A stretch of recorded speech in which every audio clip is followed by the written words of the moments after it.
On 14. Keegan, seems like the last few Ryder Cups, the tendency has been to not have all of the American players or any of the American players play all the sessions. In fact, going back to the one with you and Phil, that became kind of an issue, or second guessed anyway afterward. What's your philosophy on that? I mean, obviously you'd think that maybe Scotty might be in line to play all five. Well, I think you got to take a temperature of how the week is going. We certainly have guys that can go five in our team that we're comfortable with. That doesn't mean they will. I think we want to see how the flow is going, see how the energy is. These players are super unselfish guys, so they're going to be perfectly honest with us captains and the team. They only care about us winning the Ryder Cup. So we have conversations with players about how they're feeling and go from there. Over here for a couple, Mark and then Mike 1. Hey, Keegan. I just have two unrelated, one of which is in terms of captaining. How much of a difference do you think you can make even though you're not hitting a shot this week? You've been on Ryder Cups with other captains before. I know you molded your own style here, but can you make a difference even though you're not hitting a shot? I think the captain can make a difference. It does come down to the players, but I think my job is to make sure that these days before the tournaments are done right and the players are comfortable, they're having a good time, then they're relaxed. So all I can do is do my very best to put them in the best position to play well. And when you come to a Ryder Cup or a team event, your sort of regular schedule is off. So it's my job to return them as close as they can to what they would normally do.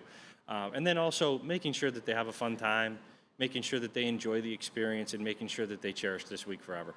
And with regard to Bryson, you've been very vocal about the efforts he's made to come, break his schedule and meet you guys.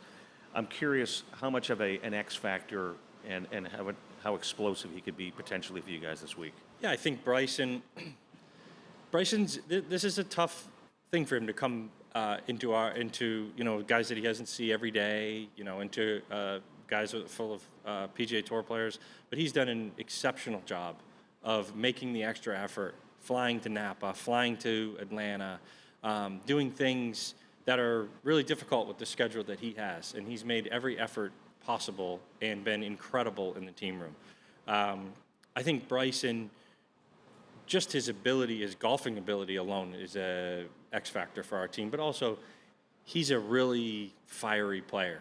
And, when you come to a Ryder Cup, you don't want guys to try to be something they're not. We have a lot of calm, mellow guys. So, we need the energy from Bryson, and he brings that every day in practice rounds, in the team room, and hopefully in the tournament competition too. Thanks, man.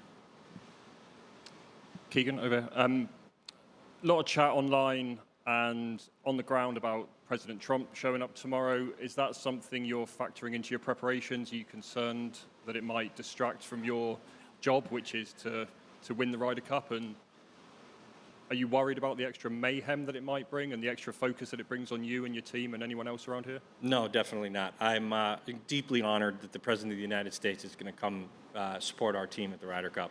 I think anytime you can be around a current president is a pretty phenomenal thing. But when you're representing your country at a place like Bethpage Black in New York, having the president there to support you is, something that is just absolutely incredible. And I'm really grateful for him for doing that for us. Right here on 4. Hi, Keegan. Justin Thomas was just in here saying that he's basically known you for all of his career and you're quite close to him. I was wondering how much easier does it make your life as a captain that you know so many of these players just by heart, just socially, as a sort of mutual, not really friendship, but closeness? It's really, I think for me, for my captaincy, it's one of the most important things. I know these guys on a personal level, that I've played on teams with these guys. See them in Jupiter all the time. I go out to dinner with them, play practice rounds with them. I know what people there. I know their wives. I know their kids really well. I've told them this. I'm older than all of them, but I look up to each and every one of them. They're all extremely good people. I've learned so much from this group of players. They go about their career in a much different way than I did. They want to make friendships. They want to enjoy their time. They want to celebrate their friends when they play well. And something that I've learned from each and every one of them that I'll take with me for the rest of my life. Here to 14. Keegan, these guys are all highly motivated for this, but do you feel that coming off of those who played in Rome, coming off of what they experienced, can be a little bit more inside of a push and a little bit more of a sense of, kind of redemption for those guys? Yeah, I mean, I think, anytime you lose, you want to come back and win. And but when you're home you're at a home Ryder Cup, there's not much more motivation that you need. The fans are going to give us all that. The players in that room are going to give us that. The vice captains, the caddies, the wives, we all want to win. And this is a totally different team than was in Rome. This team is 0-0, and we want to go out this week and represent the country in Bethpage and the fans here the best we can. Mike 7. Keegan, this is the only sports event I can think of where the entire team has to come in and do a press conference together and face the media afterwards. Can you tell us what it was like to be in that position as a team, to have to come and face the media afterwards? Yeah, I think, anytime that you are in a public, play a sport or whatever, this is part of the job. You're expected to, you come in when you win, sometimes you got to come in when you lose. And we come in together.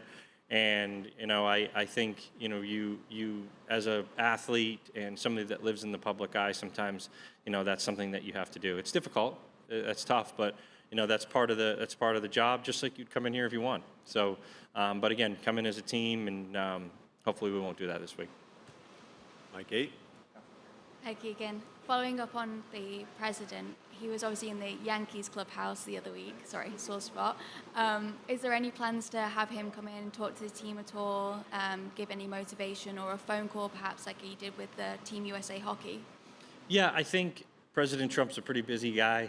I'm just thrilled he's going to be here. I really look forward to what that first tee is going to like with a president on the tee. I think this first tee at Bethpage is going to be a sporting event to remember across any sport. And then you add on the President of the United States standing there. I really think it's going to be something that everyone will remember forever. Up to 18. Keegan, sorry, behind the camera.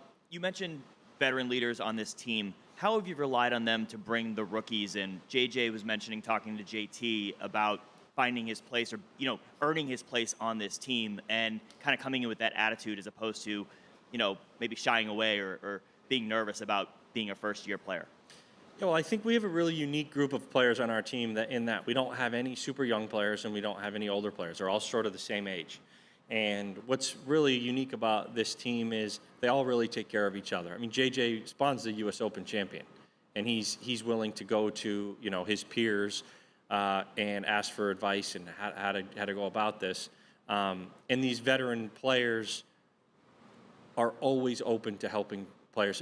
Forget about if it's the Ryder Cup. They want to help JJ play better at the Travelers or wherever it is. And when it comes to the Ryder Cup, they rally around each other, and they rally around the rookies. And really proud of the veterans and the older players for what they've done for our team. Can I brief follow? Does that make your job easier, or how do you sort of, being a peer as well, kind of balance the role of captain with having sort of these maybe not assistant captains but veteran players? Yeah, I think it makes my job a lot easier when our veteran players are so open to help. And, I had that as well. I mean, Jim Furyk was on teams that I was on that helped me, Phil Mickelson, Tiger Woods. I think when you come into these team events, you really need to rely on those older players. Go ahead, Doug. Keegan, when you take stock of a player's career, public, media, players, whatever, you look at majors, you look at total wins, how much should a Ryder Cup be included in measuring someone's career, whether it's personal record or how many winning teams you played on? I think it's a huge part of our game. I think the only two things in the golf world that you are when you retire is either a major winner or a Ryder Cupper. No matter what happens, you look at that guy. I remember watching events as a kid and my dad saying he's a Ryder Cupper or he's a major champion, and that never goes away. That's with you forever. And I think the Ryder Cup has become such a big stage for us and what we do in our career. And when you can go out there and perform out here in this level and make an impact on your country, I think that's up there with anything you can achieve in the game. When you think of great Ryder Cup players of all time, who comes to mind? Paul Azinger, Phil Mickelson, Payne Stewart, Justin Leonard. Justin Leonard's putt on 17 at Brookline, I was there. It changed my course of my life. So, you know, I think of players like that. I think of Jordan Spieth. I think of Justin Thomas. You know, and I think these guys, a lot of the guys on our team now are trying to carve their legacy in this event.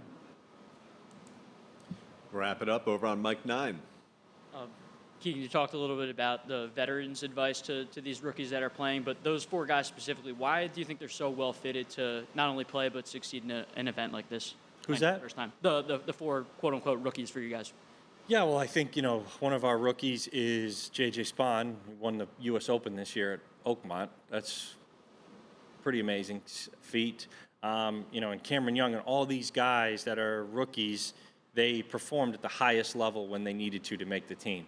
And I can tell you from experience, coming down the stretch of the playoffs at the end of the PGA Tour, trying to make the team, being a bubble guy, I think is the hardest amount of pressure that I've ever played under. So these guys went out in the last month or 2 of the season when if they didn't play the way they did, they wouldn't be here.